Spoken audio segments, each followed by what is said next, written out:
Promised Neverland, deux inconnus à l'origine du manga le plus attendu de l'année.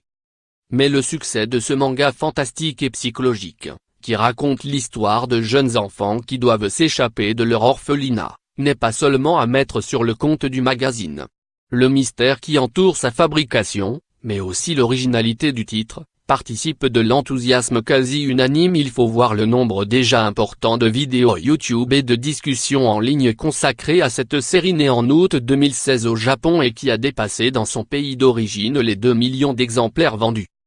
The Promised Neverland est le premier manga d'un duo d'auteurs jusqu'ici inconnus.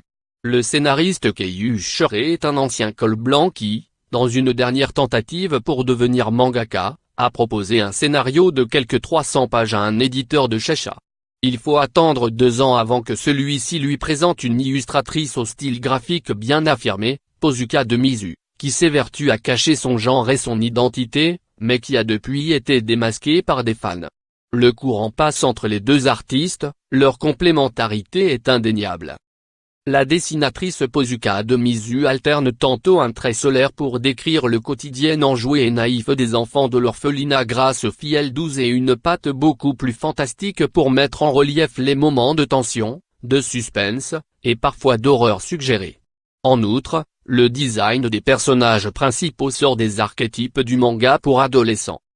Keiyu Shure, lui, travaille un scénario qui joue avec les peurs enfantines. Les enfants de Grâce Fil 12, dont les plus grands ont 11 ans, vivent depuis leur naissance dans un cadre idyllique et sont traités avec amour par la directrice, qu'ils appellent maman. Les orphelins ont toutefois interdiction de dépasser l'enceinte du parc. Ce cadre enchanteur va brusquement se briser quand les aînés de l'orphelinat, les intelligents et débrouillards Norman et Ray, vont comprendre qu'ils sont tous à terme en danger de mort. Ils décident de s'enfuir avec leurs frères et sœurs, mais ils ignorent totalement ce qui les attend à l'extérieur.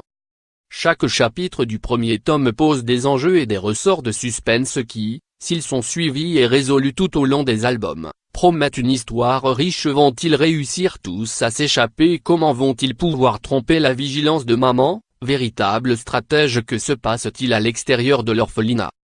Le manga The Promised Neverland enthousiasme également parce qu'il tranche avec la multitude de titres d'aventure pour adolescents qui peuplent le magazine Shonen Jump, des parcours initiatiques de jeunes héros au pouvoir surhumain.